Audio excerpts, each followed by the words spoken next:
Hi hello welcome to Minnie stories Telugu. మామిడి పండ్లు అంటే ఇష్టం. ఒక చిన్న గ్రామంలో బాలు అనే చిన్న అబ్బాయి ఉండేవాడు. అతడి వయసు 5 సంవత్సరాలు మాత్రమే. కానీ అతడికి ఒకటి మాత్రం ఎక్కువగా ఇష్టం. అవే మామిడి పండ్లు. వేసవికాలం వచ్చిందంటే చాలు బాలు కళ్ళు మెరిసిపోతుండేవి. మామిడి పండ్లు ఎప్పుడు చిగురిస్తాయా అని ఎప్పుడూ ఆ చెట్టు వంకే చూస్తుండేవాడు. ఈ మామిడి పండ్లు ఎప్పుడు పండుతాయో ఏంటో, నాకు మాత్రం తినాలని చాలా కోరికగా ఉంది. త్వరగా పండితే బావుణ్ణు. బాలు ప్రతిరోజు స్కూలుకి వెళ్ళేటప్పుడు చెట్టు వైపే చూస్తూ మామిడి పండ్లు పండాయో లేదో అని అనుకుంటూనే వెళ్ళేవాడు. కనీసం అమ్మకి వెళ్తున్నా అని కూడా చెప్పేవాడు కాదు. ఏంటో ఈ పిల్లాడు, ఎండాకాలం వస్తే చాలు ఎప్పుడూ మామిడి పండ్ల ధ్యాసలోనే ఉంటాడు. మామిడి పండ్ల ధ్యాసలో పడి ఎగ్జామ్స్ ఎలా రాస్తాడో ఏంటో, అసలు స్కూల్లో చదువుతున్నాడో లేదో అని తల్లి చాలా బాధపడేది. మామిడి పండ్ల ధ్యాసలో పడి నేను స్కూల్కి లేట్ అయ్యాను. తొందరగా వెళ్ళాలి, లేదంటే సార్ నన్ను బాగా కొడతాడు, క్లాస్ బయటే నిలబెడతాడు అంటూ తొందరగానే క్లాస్కి వెళ్తాడు బాలు. కానీ ఆ మామిడి పండ్ల ధ్యాసలోనే ఉంటాడు. ఇంకా పండాయో లేదో అని, మామిడి పండ్ల సంఖ్య పెరిగిందో లేదో అని ఆలోచిస్తూనే ఉంటాడు. ఒకరోజు బాలు తమ్ముడు చిట్టితో కలిసి ఆ చెట్టు కింద చేప బొమ్మలతో ఆడుకుంటున్నాడు. అప్పుడే పక్కింటి బామ్మ వారి దగ్గరకు వస్తుంది. ఏమిట్రా పిల్లలు, ఇక్కడ ఏం చేస్తున్నారు? హా బామ్మ, వచ్చావా? ముందు ఇది చెప్పు నాకు, ఈ మామిడి పండ్లు ఎప్పుడు పండుతాయి? త్వరగా చెప్పు, ఎప్పుడు పండుతాయో, నాకు తినాలని చాలా ఆశగా ఉంది. ఎప్పుడూ నాకు మామిడి పండ్ల ధ్యాసే ఉంటుంది. నీకు ఎప్పుడు పండుతాయో సరిగ్గా తెలుస్తుంది కదా, నువ్వు చెప్పు బామ్మ. బాలు, మామిడి పండ్లు ఇంకా పచ్చిగానే ఉన్నాయి. అవి పండాలంటే ఇంకా 10 రోజులు పడుతుంది. ఇప్పుడే తినకూడదు. అలా చెప్పి బామ్మ వెళ్ళిపోతుంది. కానీ బాలు మాత్రం బామ్మ మాట వినకుండా ఏదో ఆలోచిస్తూ ఉంటాడు. ఆ రోజు రాత్రివేళ అందరూ నిద్రపోతున్నప్పుడు బాలు మెల్లగా లేచి దొంగచాటుగా అడుగులో అడుగు వేస్తూ మామిడి చెట్టు దగ్గరకు వెళ్తాడు. బాలు మెల్లగా నడుచుకుంటూ మామిడి చెట్టు వద్దకు వచ్చి పైకి చూస్తూ మెల్లగా మామిడి చెట్టు ఎక్కి మామిడికాయలు కోస్తాడు. ఇంటి బయటి వద్దే కూర్చొని తింటూ ఉంటాడు బాలు. ఞామ్ ఞామ్ ఞామ్, ఞామ్ ఞామ్ ఞామ్. అబ్బా, ఈ మామిడికాయ రుచి ఎంత బాగుంది, వేరే లెవెల్లో ఉంది అసలు. ఇన్ని రోజులు ఈ మామిడికాయ తినటానికి ఎంత వేచి చూశాను. కానీ ఆ మామిడికాయలు ఇంకా పూర్తిగా పండనే లేదు. బాలు అక్కడ నుంచి లేచి ఇంట్లోకి వెళ్తాడు. చప్పుడు చేయకుండా నెమ్మదిగా ఇంట్లోకి నడుచుకుంటూ వచ్చి తన మంచంపైకి ఎక్కి అల్లరి బాలు ఆనందంగా నిద్రపోయాడు. మెల్లగా తెల్లారింది.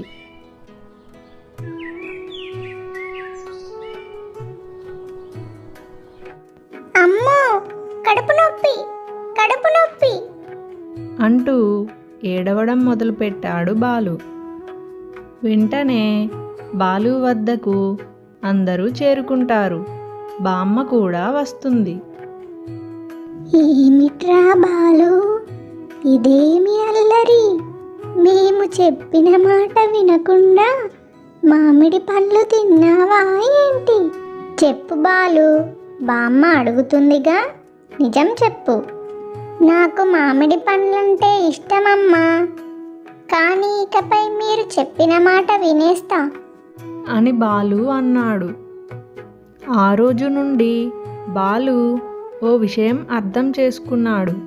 ఏదైనా సరే సమయం వచ్చినప్పుడే ఆస్వాదించాలి.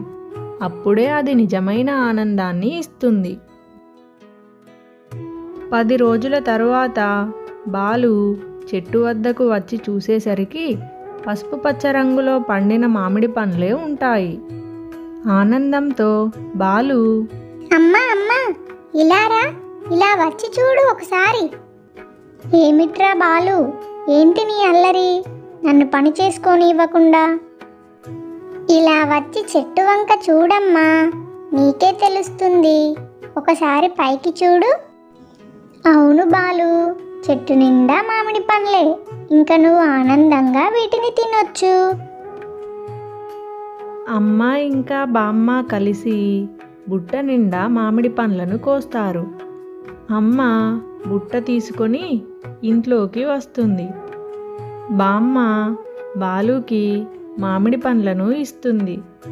బాలు, నీకు నచ్చిన మామిడి పండును తృప్తిగా తిను. బామ్మ బామ్మ, అప్పుడు తిన్న మామిడి కంటే ఇప్పుడు తిన్న మామిడి రుచే వేరులే. అబ్బా, భలే ఉంది బామ్మ. అందుకే అన్నారా పండితేనే తినమని. నాకు అప్పుడు అర్థం కాలేదు బామ్మ. బాలు ఆనందంగా తృప్తిగా మామిడి పండ్లను తిన్నాడు. చివరికి బాలు కోరిక నెరవేరింది. ఈ కథలోని నీతి ఏంటంటే, ఆసక్తి బాగానే ఉంది, కానీ ఓర్పు ఉంటే ఫలితం ఎక్కువ బాగుంటుంది. వేచి చూసిన ఆనందం తీయనిది. దేవి అనుగ్రహం. ఒక ఊరిలో వెంకయ్య అనే రైతు ఉండేవాడు. అతడి భార్య ఆరోగ్యం క్షీణించి మరణించి చాలా సంవత్సరాలే అవుతోంది. వెంకయ్యకు చేతికి అందచ్చే కొడుకు ఉన్నాడు. అతడి పేరు గోపి. గోపి ఏ పని చేసేవాడు కాదు. ఆకలేస్తే తినేసి బయటికి వెళ్ళి తన స్నేహితులతో కలిసి ఊరి మధ్యలో ఉన్న మర్రి చెట్టు కింద కూర్చొని వచ్చే పోయే వారితో ఎగతాళిగా మాట్లాడుతూ కాలక్షేపం చేస్తుండేవాడు. తన తండ్రికి ఏ పనిలోనూ సహాయం చేసేవాడు కాదు. వెంకయ్యనే ఇంట్లో అన్ని పనులు చేసుకొని వంట కూడా పూర్తి చేసి పొలానికి వెళ్ళేవాడు. అయితే ఒకరోజు, ఏం మల్లేశం బాబాయ్, ఇటు వెళ్తున్నావేంటి? నాకు తెలిసి పొలానికే వెళ్తున్నట్టున్నావులే. ఎప్పుడూ పనేనా? ఇలారా, ఇలా వచ్చి కూర్చో. మాతో కాసేపు సరదాగా కబుర్లు మాట్లాడు. పొలానికి రేపు వెళ్దువుగానిలే. గోపి, ఎప్పుడు ఇలా కాలక్షేపం చేయకపోతే మీ తండ్రికి కాస్త సహాయం చెయ్యొచ్చు కదా. పాపం, చేతికి అందచ్చే కొడుకు ఉన్నా కూడా ఈ వయసులో కష్టపడుతున్నాడు.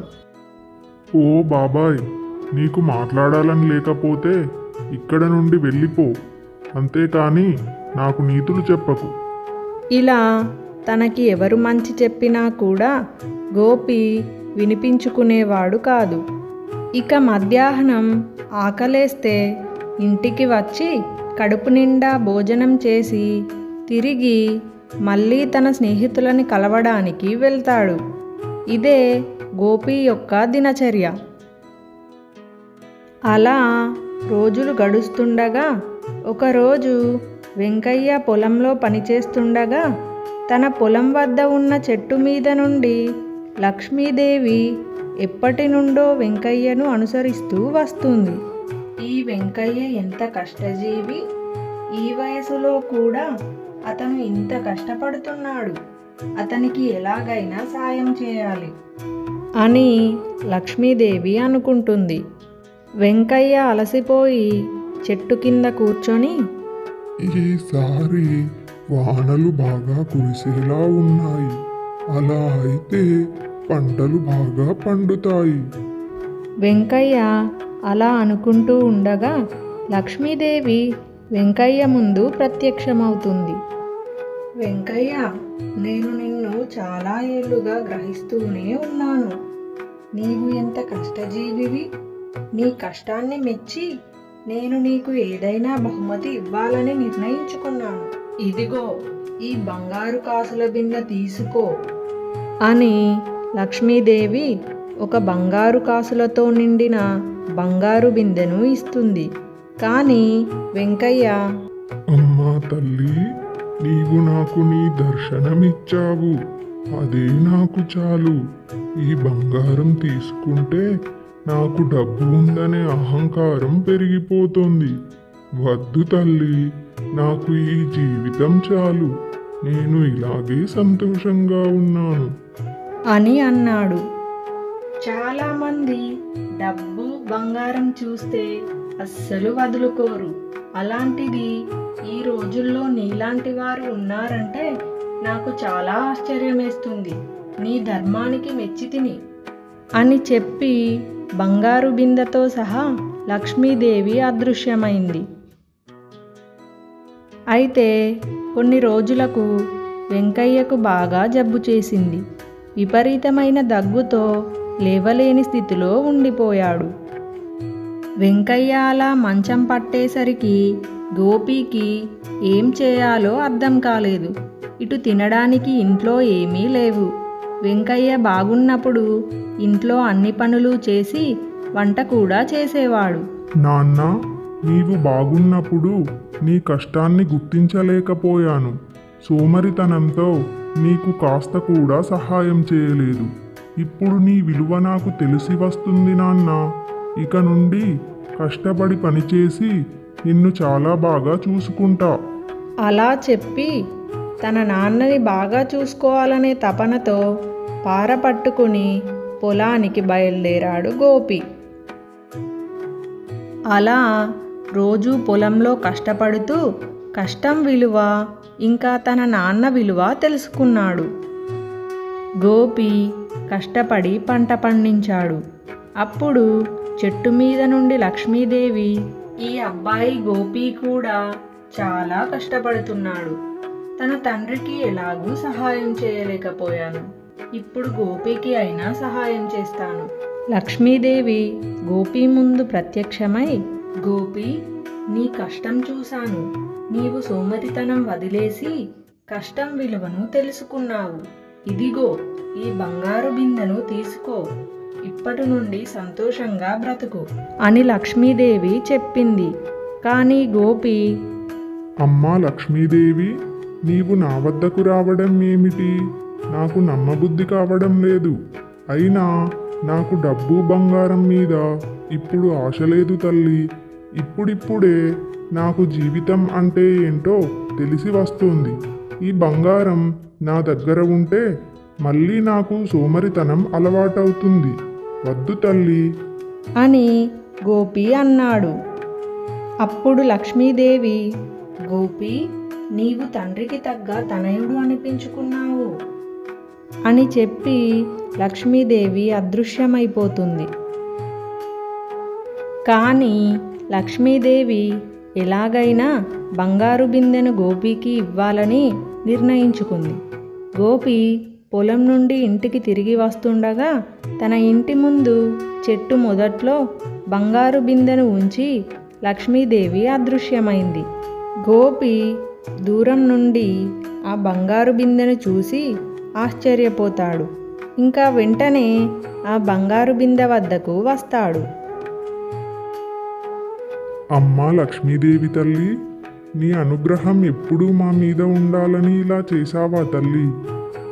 అని అనుకొని గోపి ఆ బిందెను తీసుకొని తలపై పెట్టుకొని నడుచుకుంటూ ఇంట్లోకి వెళ్తాడు.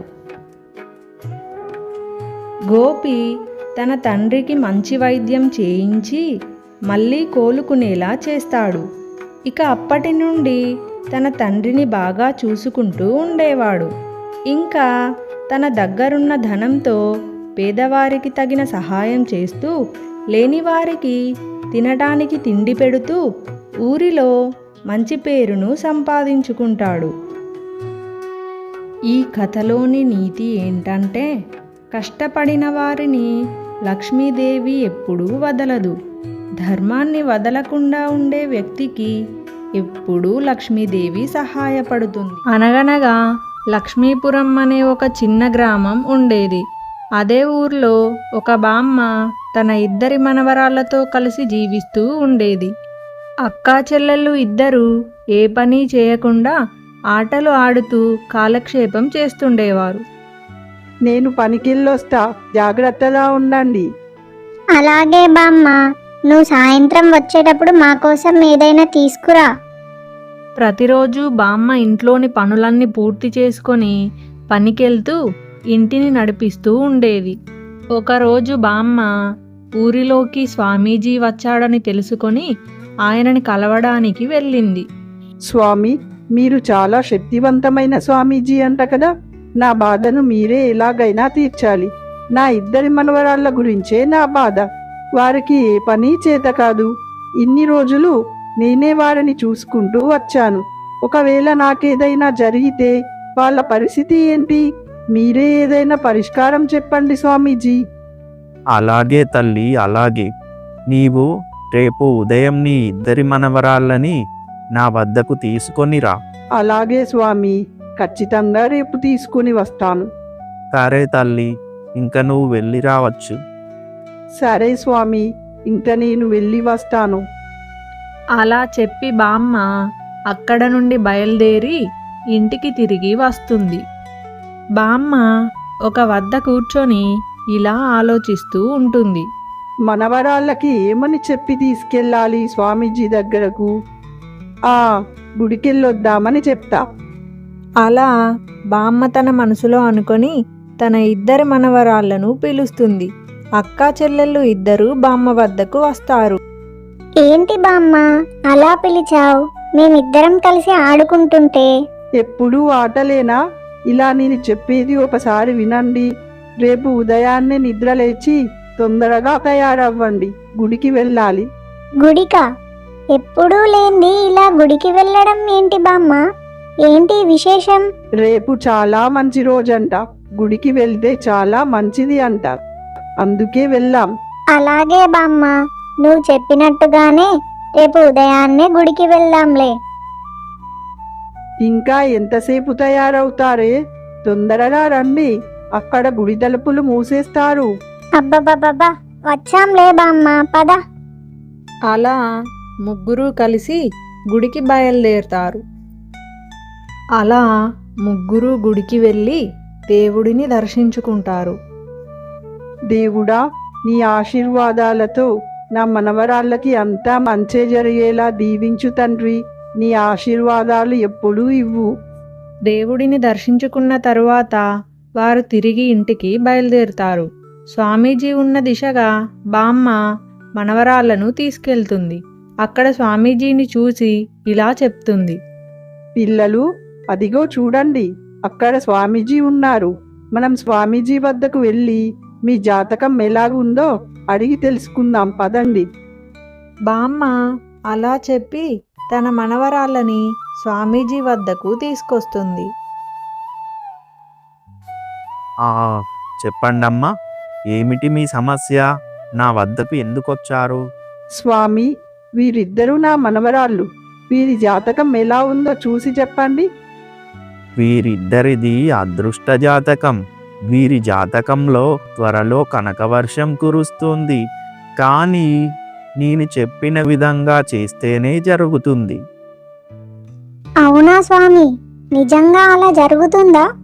అందుకోసం మేమేం చేయాలో చెప్పండి, త్వరగా చెప్పండి, చేస్తాం. మీ ఇంటి వద్ద ఉన్న ఖాళీ ప్రదేశంలో అంతా తవ్వి చూడండి. బంగారు కాసులు దొరుకుతాయి. కానీ ఈ పని మీ ఇద్దరు మాత్రమే చేయాలి. వేరే వారి సహాయం తీసుకోనే కూడదు. అలాగే స్వామి, మీరు చెప్పినట్టే తప్పకుండా చేస్తాం. ఇక మేము వెళ్ళొస్తాం స్వామి. అలాగే తల్లి, వెళ్ళిరండి.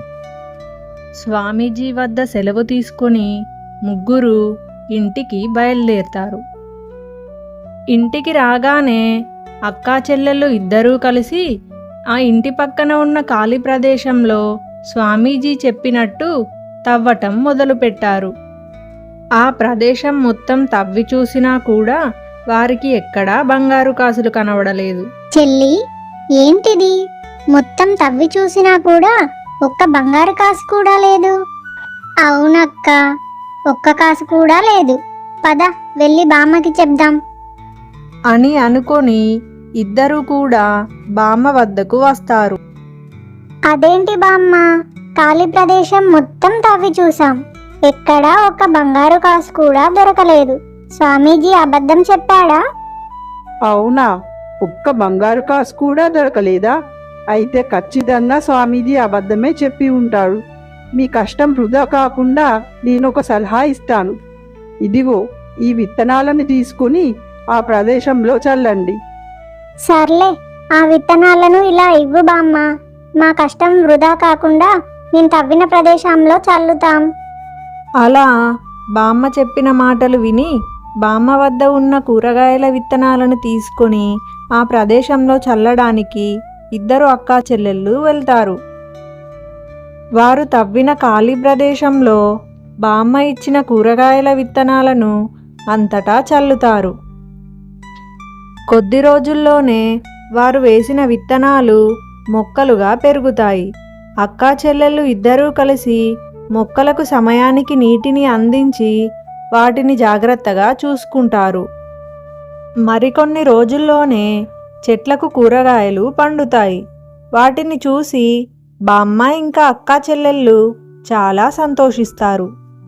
కూరగాయలు చూడండి ఎంత బాగా పండాయో. ఇవే నిజమైన బంగారు కాసులు. నువ్వు చెప్పింది నిజమే బామ్మ, ఇవే అసలైన బంగారు కాసులు. అక్కా చెల్లెళ్ళు ఇద్దరూ పండిన కూరగాయలను బండి మీద పెట్టుకొని వాటిని అమ్మడానికి ఊర్లోకి వెళ్తారు. అది చూసిన బామ్మ సంతోషానికి అవధులే లేవు. బామ్మ తన తెలివితో బద్ధకస్తులైన తన మనవరాళ్లను స్వామీజీ సహాయంతో ఒక దారిలో పెట్టింది. స్వామీజీ, మీరు చేసిన సహాయం ఈ జన్మలో మర్చిపోలేను. నా మనవరాళ్ళ గురించి ఇప్పుడు నాకు బాధే లేదు. చాలా సంతోషం స్వామి. అనగనగా రామాపురం అనే ఒక చిన్న గ్రామం ఉండేది. అదే ఊర్లో లక్ష్మి ఇంకా శ్యామల అనే అత్తాకోడళ్ళు ఉండేవారు. హే లక్ష్మి, ఇంకా ఎంతసేపు ఊడుస్తావే? ఇలా చేస్తే ఇంట్లోని పనులెప్పుడు పూర్తి చేస్తావు? నాకు క్యారేజీ ఎప్పుడు కట్టిస్తావు? అత్తయ్య, ఇదిగో అయిపోవచ్చింది. ఇది ఊడ్చేసి అంట్లు తోమేసి వంట మొదలు పెడతాను. రాను రాను నీకు బద్ధకం ఎక్కువైపోతుంది. ఉదయాన్నే లేచి పనులన్నీ పూర్తి చేసుకోవాలని తెలీదా? ఏమిటి మీరు ఇంకా ఇలాగే ఉన్నారు? ఆఫీస్కి రెడీ అవ్వలేదా? ఇంకా ఇక్కడే ఉన్నారేంటి? బయలుదేరండి బయలుదేరండి, లేట్ అవుతుంది కదా. ఎందుకే అలా అరుస్తున్నావు? ఈరోజు నేను ఆఫీస్కి వెళ్ళడం లేదు. ఊర్లో నాకు చిన్న పని పడింది అంటూ శ్యామల భర్త రఘు అక్కడ నుండి వెళ్ళిపోతాడు. శ్యామల పెద్ద నోరేసుకుని లక్ష్మిని ఇంకా ఇంట్లోని వాళ్ళందరినీ ఎప్పుడూ తిడుతూ ఉండేది. ఇది చూసి శ్యామల భర్త రఘు తన గోల భరించలేక ఒక కిరాణా కొట్టు శ్యామలకు పెట్టిస్తాడు. ఇంకా శ్యామల కిరాణా కొట్టు వద్దే ఉంటూ రోజంతా కిరాణా కొట్టును చూసుకుంటూ ఉండేది. ఈ లక్ష్మి ఇంకా క్యారేజ్ తీసుకొనే రాలేదు. నాకేమో బాగా ఆకలేస్తుంది. రాని, దాని పని చెప్తా ఈరోజు. అలా శ్యామల అనుకుంటూ ఉండగానే లక్ష్మి క్యారేజ్ తీసుకొని అక్కడకు వస్తుంది. ఏమే కోడలా, ఇంతసేపు ఎక్కడ చచ్చావే? అదేంటత్తయ్య అలా అంటారు? ముందుగా క్యారేజ్ మీకోసమే తీసుకొని వస్తున్నా. చాలే, క్యారేజ్ తీసుకురావడానికి ఇంత టైం పట్టిందా నీకు? క్యారేజ్ ఇక్కడ పెట్టి నువ్వు వెళ్ళు. 2 రోజుల్లో వినాయక చవితి వస్తుంది కదా. నాకు ఒక మంచి ఆలోచన వచ్చింది. నా కోడలు నేను మార్కెట్లో వినాయక విగ్రహాల దుకాణం తెరుస్తాం. వినాయకుడి విగ్రహాలు అమ్ముతాం అని శ్యామల మనసులో అనుకుంటుంది. ఇంట్లోని పనులన్నీ పూర్తయిన తరువాత లక్ష్మికి చాలా బోర్ కొడుతుంది. ఒక వద్ద కూర్చుని ఇలా ఆలోచిస్తూ ఉంటుంది. 2 రోజుల్లో వినాయక చవితి వస్తుంది కదా. వినాయక విగ్రహాల షాప్ పెడితే ఎలా ఉంటుంది? చాలా డబ్బులు సంపాదించవచ్చు. అత్తయ్య వచ్చాక ఒకసారి అడగాలి. అలా లక్ష్మి తన మనసులో అనుకుంటూ ఉండగానే శ్యామల అక్కడకు వస్తుంది. ఏయ్ లక్ష్మి, ఏంటే అలా దిగాలుగా కూర్చున్నావు? ఏం జరిగింది? సర్లే, ఇలారా, నీతో ఒక విషయం చెప్పాలి. అత్తయ్య వచ్చారా? మనిద్దరం కలిసి మార్కెట్లో ఒక వినాయక విగ్రహాల షాప్ పెడితే ఎలా ఉంటుంది?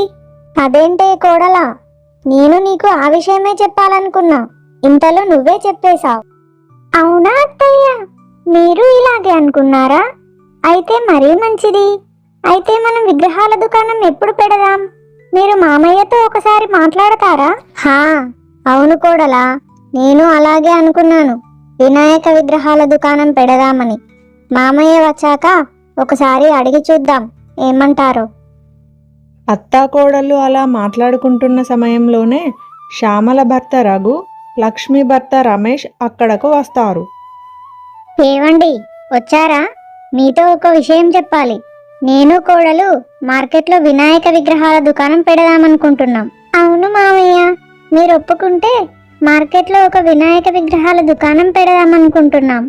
మీరేమంటారు? మా ఆలోచన మీకు నచ్చిందా?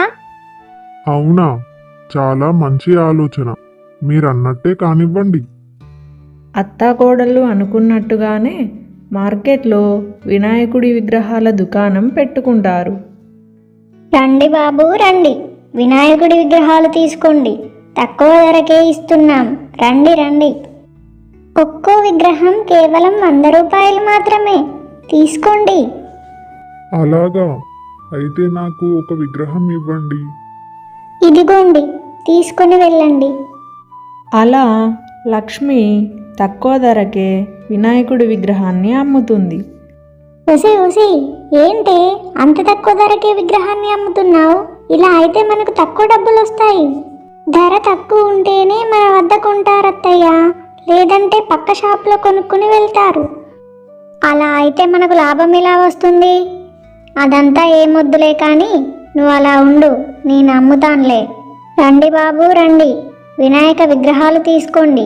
ఒక్కో విగ్రహం 200 రూపాయలు మాత్రమే.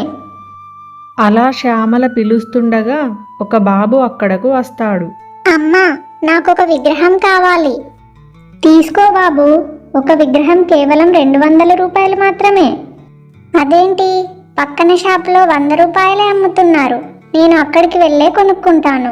అలా చెప్పి ఆ బాబు పక్క షాప్కి వెళ్తాడు. ఎక్కువ ధర చెప్పడం వలన తమ దుకాణం వద్దకు ఎవ్వరూ రారు. విగ్రహాలు అలాగే ఉండిపోతాయి. అదేంటే కోడలా, ఎవ్వరూ రావడం లేదు? ఇలా అయితే మన వ్యాపారం జరిగేలా లేదు.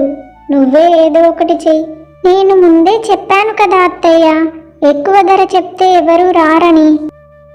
సర్లే, ఇంకా నేనేమనను, నువ్వే ఎలాగోలా అమ్మేసేయ్, తక్కువ ధర అయినా పర్లేదులే. అంతలో అక్కడకు ఒక ఆయన వస్తాడు. తీసుకోండి, ఒక్కో విగ్రహం 100 రూపాయలు మాత్రమే. అలా అయితే ఒక విగ్రహం ఇవ్వు. డబ్బులు ఇచ్చి విగ్రహాన్ని తీసుకెళ్ళండి. ఇదిగోండి, తీసుకోండి. లక్ష్మి డబ్బు తీసుకొని విగ్రహాన్ని అమ్మేస్తుంది. చూసారా అత్తయ్య, ఎంత త్వరగా విగ్రహాలు అమ్ముడుపోతున్నాయో? అలా వారు విగ్రహాలు అమ్మి కొంత డబ్బు సంపాదించుకొని త్వరగా ఇంటికి వెళ్తారు. 2 రోజుల్లో వినాయక చవితి రానే వచ్చింది.